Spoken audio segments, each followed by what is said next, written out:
If you want the perfect London itinerary and only have a day or two to spare, but still want to see all the iconic sites, this video is your ultimate guide.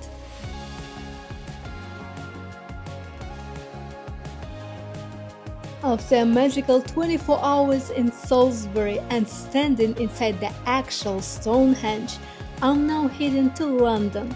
I booked my train for just $24 on the Omnia app, and now I'm gliding through the English countryside like a true traveler. Or at least someone who googled how to use British trains 5 times.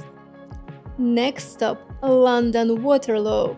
Get ready for museums, castles and crowns, because this adventure is far from over. Fresh off the train and boom, there it is, the London Eye. Nothing like being welcomed by a giant Ferris wheel to say, yes, you're definitely in London. My first stop in London, the famous Borough Market, a foodie paradise. If you are into artisanal cheese, sizzling street food, and elbowing your way through the crowds to get it. It's loud, colorful, and full of delicious smells, but also full of queues. Like serious, I hope you brought a snack for this snack kind of queues. Honestly, it's a great vibe if you live here or have time to hang out, but if you're just passing through like me, maybe snap a pic, soak up the energy and move on. No shame in skipping the half-hour-long wait for a sandwich. I only got strawberries, which I must say are delicious. In US, you cannot find strawberries like this.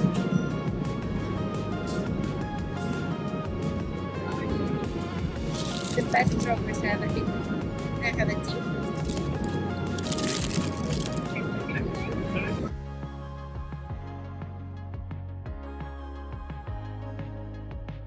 After a short stroll through the buzzing streets of London, dodging buses, admiring some famous buildings, and resisting the urge to buy yet another delicious tea, I arrived at my second stop, the iconic Tower Bridge. It honestly gave me major Brooklyn Bridge vibes. Same majestic arches, same I've seen this in a movie feeling, just with a bit more royal flair. It's breathtakingly charming and totally photo-worthy. Seriously, every angle looks like it belongs on a postcard. If you want to go inside or catch the bridge lift, all the info, tickets and lift times are neatly listed on their website. Totally worth checking before you go.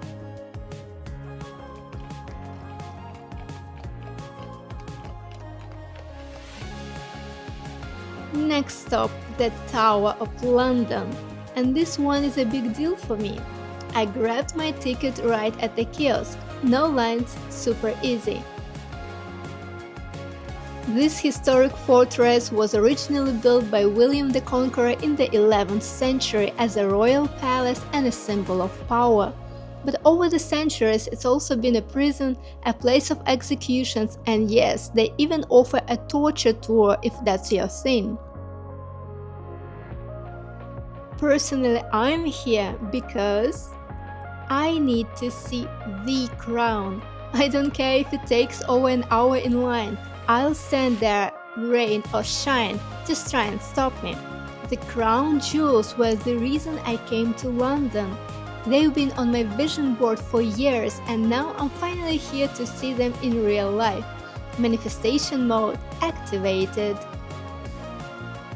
You're not allowed to film the crown jewels, but trust me, it was one of the most breathtaking things I've ever seen. My next stop was Leadenhall Market, a stunning spot, way more elegant and peaceful than Borough Market. But as we've already learned, markets just aren't my thing. So I kept wandering, soaking in every gorgeous building around me. London honestly feels like a museum under an open sky. Every street is a masterpiece. Every building looks like a cathedral or a palace. This, for example, is the Bank of England.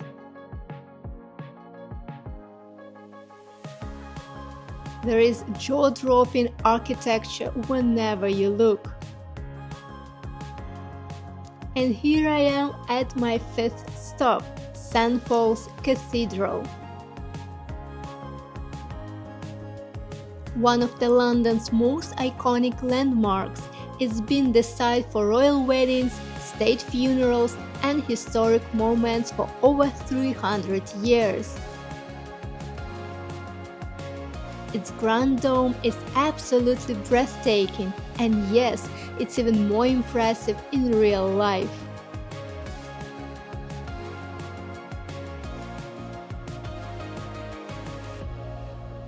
On my way further to the Trafalgar Square, I've encountered many more castle-like breathtaking buildings. This, for example, is the Royal Courts of Justice.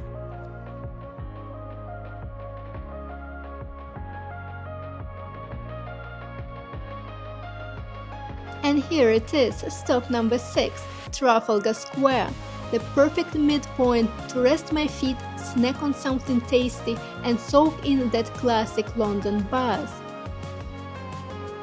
The only thing I regret, not popping into the National Gallery right there.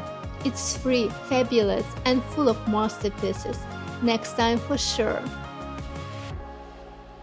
There is not a single street without the most beautiful architecture. What a treat for my eyes!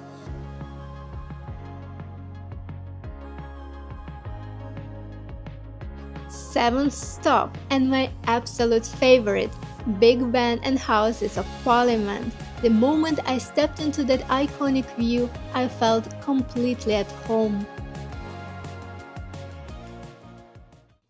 Eighth stop, Westminster Abbey. I didn't go for a tour, I went to attend a public service, completely free. And guess what? The same choir that sings for kings and queens was singing for us. I'm not even religious, but it was hands down one of the most moving experiences of my life. Highly recommend. Service times are listed on their website. Ninth stop, St. James's Park. A peaceful escape with a lovely lake, tons of birds, and even friendly squirrels. People were feeding them like it's the most normal thing in the world. After the buzz of the city, this place felt like a perfect spot to rest, breathe, and recharge.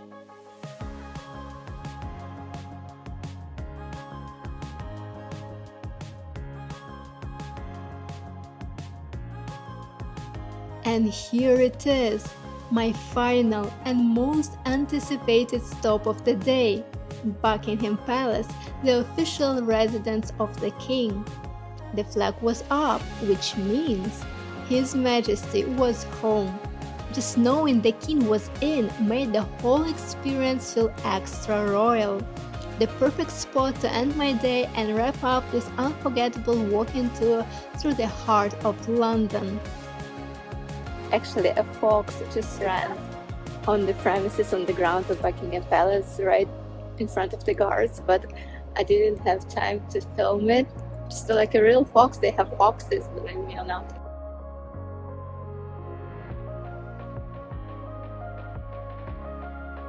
And this was my route, over 10 miles of walking. Day 2 in London. I booked my hotel just a 15-minute walk from Kensington Palace because let's be honest, I'm on a mission to see every place royal. And even on the way there, the regular residential streets, they look like living museums.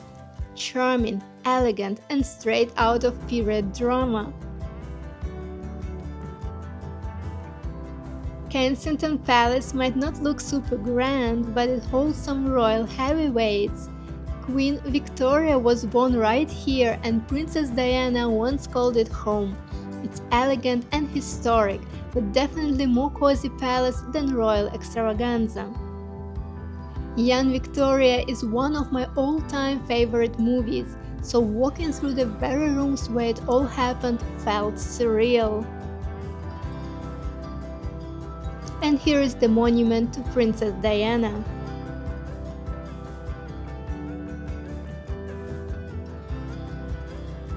Hyde Park, wrapping around Kensington Palace, is absolutely massive. 350 acres of greenery. It actually reminded me a lot of Central Park in New York, with swans gliding across the lake and people picnicking under every tree. It's the perfect spot to relax and soak in the beauty of London. So, my dear friends, this is Speaker's Corner. I literally came here through Old Hyde Park because I saw on the internet when I was researching about London that there's going to be a mic here and everyone who wants can speak here on the issues they're passionate about. There's no mic, there's nothing here except for some history of the Speaker's Corner. So don't go there, it's not worth your time. It may look like a castle from the outside, but it's actually the Natural History Museum. And the best part, it's totally free to enter. Super fun, super educational, and especially great for kids. Though let's be honest, I was just as excited as the little ones.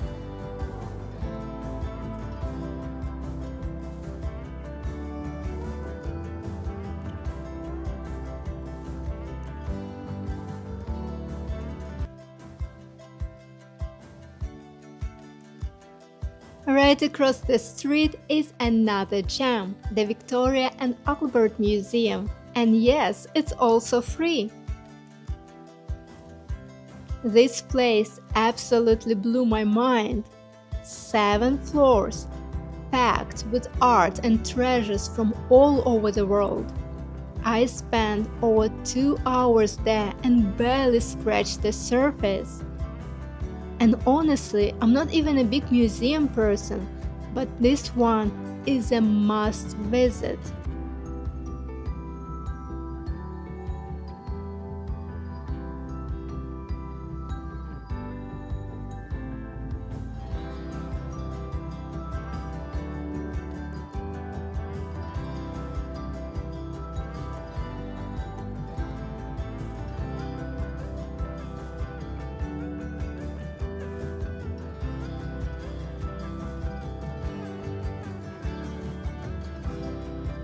And then I headed to a different part of the city to meet a friend, and by total accident ended up at the station with the Harry Potter wall. Yep, that famous trolley in the wall moment. But heads up, it's just a long line to snap a photo and honestly not worth your time unless you're a die-hard fan with lots of patience. It was my first time using the London Underground, and I've got to say I was impressed. It's clean, surprisingly pretty, and super easy to navigate. Just download the tube map, and if you're sightseeing, you'll probably only use 1 or 2 lines. Easy peasy.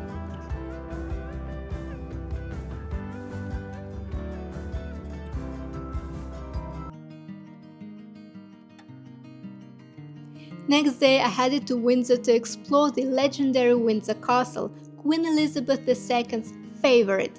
Tickets come with timed entry and they're strict about it, so plan ahead. I timed mine perfectly to catch the changing of the guard. And wow, what a show! Absolutely worth it. Just check the schedule on householddivision.org.uk. Some days it's at Buckingham, some at Windsor.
Maybe it's the Taurus connection with Queen Elizabeth, but Windsor Castle totally stole my heart. It became my absolute favorite. Quick, Mom!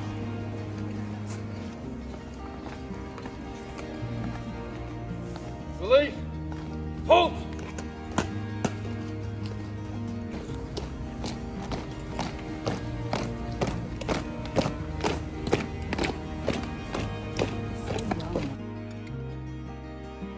Unfortunately, no filming is allowed inside, but trust me, it's breathtaking, so grand and full of royal luxury. Even with a 45-minute wait, I went in 3 times. I just couldn't get enough of that rich, majestic energy. Though the town of Windsor is absolutely charming and cozy, it was my last day, so I hopped back on the train to London. London's Chinatown is bursting with color, lanterns, signs, and smells everywhere you look. A perfect spot to grab a bite and snap a fun photo before wrapping up your adventure.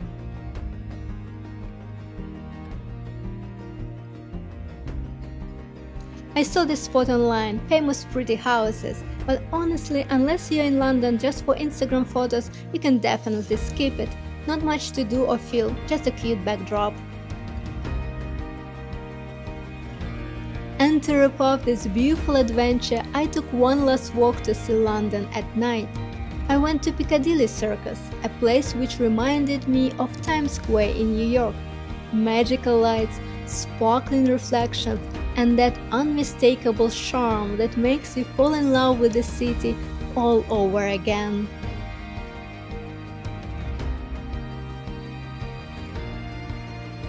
So my trip to London comes to the end, and I want to share my impressions with you of this beautiful city. And what can be more beautiful place to do that than the symbol of London to Big Ben, right? So here's the view. I'll start that for me, London is pretty similar to New York energetically. Here is the same, people are rushing, running somewhere, lots of anxiety in the air. They're always walking somewhere, they're always screaming, the sirens are everywhere. Like, it's crowded with tourists, and now it's not even a touristic season yet. And these tourists, they can't even look at the right side of the road, and I've personally noticed and witnessed so many times that they were almost hit by cars and buses. Well, same packed with houses, with buildings one next to each other, same like in New York. But of course here, what London has that New York doesn't is rich history, right? And another thing which London has, which New York doesn't, is royalty. And I'm very much fond of the idea of royalty, the idea of one monarch holding the space for entire nation, holding the space and uniting the people.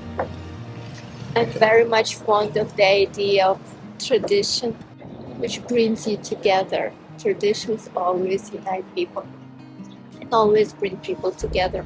Also, I enjoyed all the palaces because, as I said, I'm very fond of royalty. And if you are an energy hunter as I am, just go to those palaces because there is no energy in the city to hunt for. But go to those palaces and feel this energy of luxury, of riches, of wealth. Feel it in, suck it in, recharge yourself with that energy. It really grounds you and it really truly relaxes you. What I love here, that you can actually walk. In LA you can walk anywhere because there are only highways there. And here I walk so much like I'm dying from pain. My legs hurt so much, my arms hurt so much. And this is beautiful because it's everywhere here you can walk to. Also, worth mentioning, I enjoyed its people, London citizens, because they're so they always will tell you where to go. So I would think that they're so sick and tired of all these annoying tourists, but no, they're welcoming and helping, very helpful. Yeah, very pleasant people here. So now we're gonna hear the Big Ben clock ringing, and I guess it's 9 p.m.